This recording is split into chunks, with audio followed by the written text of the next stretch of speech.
Ito, let's go. Takbong pogi lang. So ito.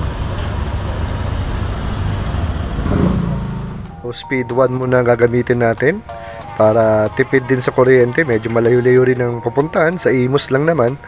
Gusto ko sana lumayo pero medyo tinatarangkaso tayo.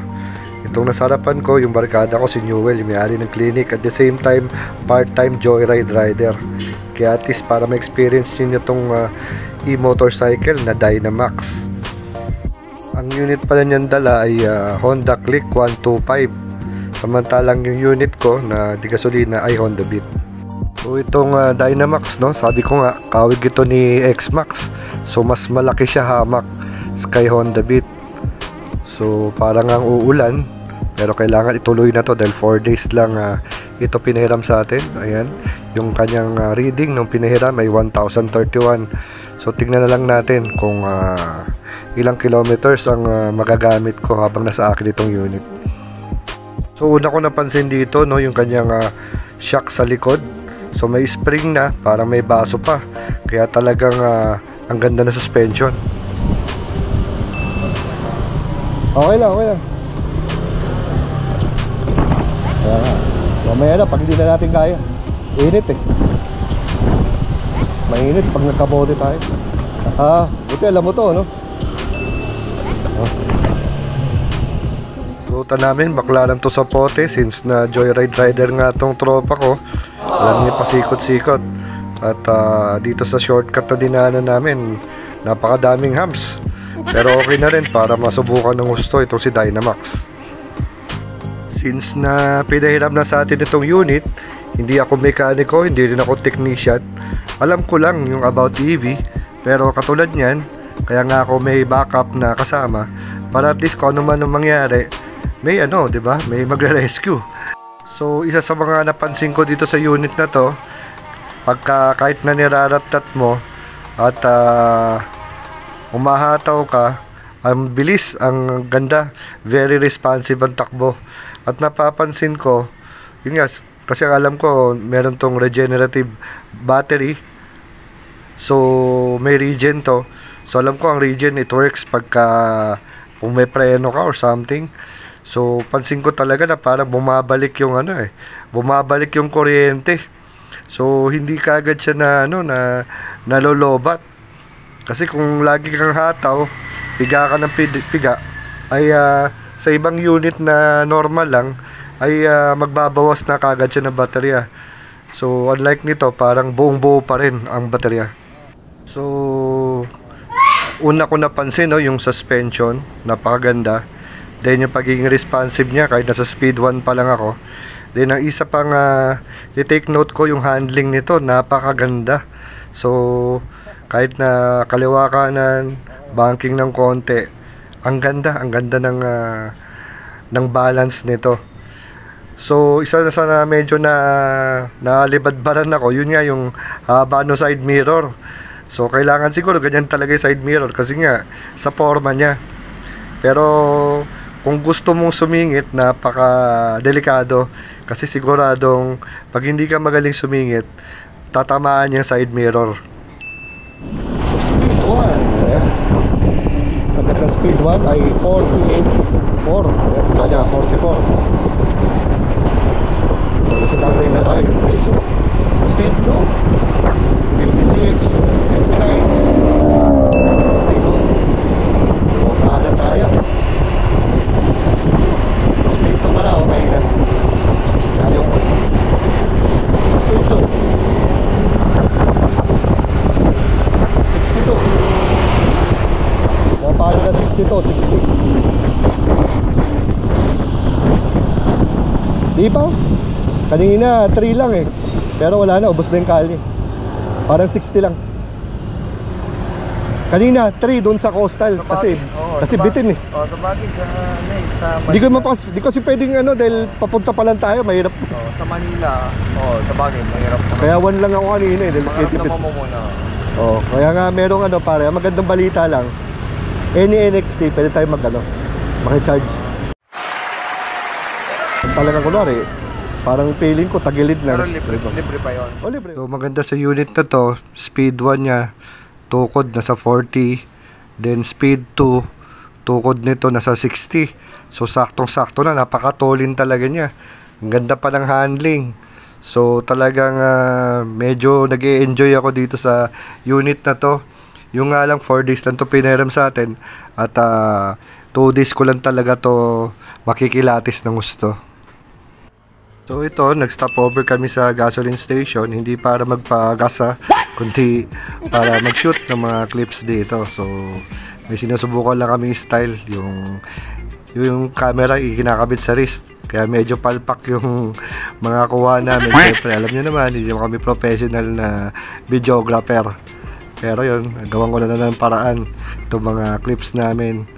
So kinaganda nga talaga nitong unit na to ay talagang ang forma, no? Angas nung dating niya at talagang napakatulin. So ito, habang nagki-clips kami, medyo nakakaramdam na ng gutom. Kaya ito, after namin mag video, pumunta na kami sa kainan. So ang kinaganda naman dito sa kainan na napili namin, nasa loob din siya ng subdivision. Kaya okay na okay, syempre tahimik at maganda ring pag-shootingan. Kasi nga wala masyadong mga sasakyan at safe pa. So ito nga pala yung napili naming breakfast ride, itong Sachi Silog. Dito lang to sa Imus, Cavite. Ayan yung itsura niya. Kung saan affordable ang mga silog meals niya. At kahit pa paano may privacy ka, nasa loob ng subdivision, kaya tahimik. So ito na, pinaporma na namin yung mga sasakyan namin para makakain na.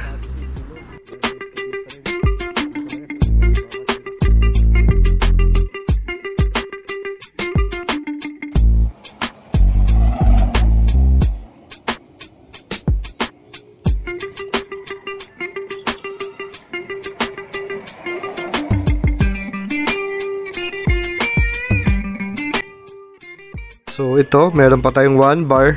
So dahil 1 bar lang ang nababawas, ay pwede na tayo matrat pa uwi. Pero bago ko ibigay ang aking verdict dito sa ating Dynamax, sa mga hindi nakapanood na ating basic walk around, so ito pala may front suspension na ito ay naka-hydraulic shocks. Ang kanyang rear suspension naman ay naka-hydraulic spring at air shocks. Kaya nga pansin na pansin ko kagad yung ganda ng suspension nito. Nung unang sakay ko pa lang, ramdam ko na. Then yung safety features nito, ito ay merong CBS, Combi brake system, TCS, traction control system. So yung mga bagay na yan ay napakagandang features din, very advanced. Kaya pansin ko, never ako talagang yung feeling na nadulas or parang hindi siya makapit. Napakakapit ng gulong sa kalsada. Kaya siguro dahil sa mga features na ito. Then meron din itong HHC, hill hold control, so anti-roll pag ikaya siguro paakyat, and HDC, hill descent control. So mga additional features pa nito, ito ay merong cruise control, regenerative charging, ignition lock, at meron tong voltmeter, and isa sa mga pinaka-importante, naka-run flat tires, meaning kahit na na-flat ka, pwede pa siguro 1 to 2 kilometers. So meron ka pang para igulong mo pa yung tires para makapag-vulcanize. Then naka-camelback seat, then alloy wheels, 'di ba? And meron din itong cruise control. So imagine niyo, no, napakadaming features nitong sasakyan na to. So napaka-advanced niya. Ika nga, doon siya sa category ng mga high-end scooters. So ito, high-end electric motorcycle. So verdict na tayo. So doon muna tayo sa performance niya, sa speed and torque. So pag ginamit mo yung 2 and 3, okay na, lalo na yung 3. Talagang kung gusto niyo na overtake na hindi alanganin, 3 pa lang swak na. So gumamit lang naman ako ng 1 and 2 sa umpisa, papunta sa kainan. Kasi nga, nag-iingat ako doon sa aking range. Tinitingnan ko talagang matipid siya. So nung pauwi na ako, doon ko palang ginamit yung 3, then malapit na sa bahay yung 4. Talagang halos lumalampas ako ng 75, parang 75 higit. Pero ano lang yun, quick throttle. Hindi ko na na-record nung time na yun. So doon pa lang sa performance na yan, talagang masasabi ko na panalo sa speed, hindi ka bitin. Pagdating naman sa braking power, dahil ito ay naka-combi brake system, galing sa matulin na takbo, kayang-kaya niyang ipreno yung unit. Kahit na may tumakbo pang dyan, aso sa harapan, pepreno talaga siya. Then pagdating naman sa handling, isa pang nakikita kong very special dito yung handling ay ang ganda niyang itakbo. So kung ano yung kaliwa kanan mo, banking mo, very balanced itong e-motorcycle na to. So very good siya in terms of handling. Then yung suspension nga, katulad nun, isa pang very good yun. Dahil talagang never na alog yung utak ko sa mga lubak, sa mga potholes na hindi kayang iwasan. Talagang okay na okay siya. So last but not the least, yung kanyang range. So to think na magsa 70 kilometers na inatakbo nito, 1 bar pa lang ang nabawas. So kahit papano, rumaratat na ako, nakailang video clips na ako. And itong biyahe namin, hindi naman to isang oras lang. So almost 2 to 3 hours na kami nasa kalye na nakabukas lang tong unit natin. So napakatipid nito. Kung wala lang akong sakit, diniretso ko na to ng Tagaytay o Marilake. Kaya ayun. So going to its warranty naman, maganda din ang warranty ng NXT. 1 year sa motor, 6 months sa charger, 6 months sa battery, 6 months sa controller. Then, service warranty naman, lifetime ang in-house, free. Then, lifetime naman ang home service, free within 30 kilometers radius from the store to the client house. So, doon na tayo sa pinakakantay ng lahat, yung price nitong Dynamax. Ayan. So SRP nito ay 111,252.48, pero kapag cash nyo pong binili ito ay 95,892.48. So kung ako sa inyo, visit your nearest NXT branch at siguradong matutuwa kayo. So hindi lang naman ang Dynamax ang unit nila Sa mga gusto pang malaman yung mga ibang units nila doon, meron tayong playlist sa ating YouTube channel. Bisitahin nyo lang po at panoorin. Nandoon na rin yung mga basic specs at mga presyuhan.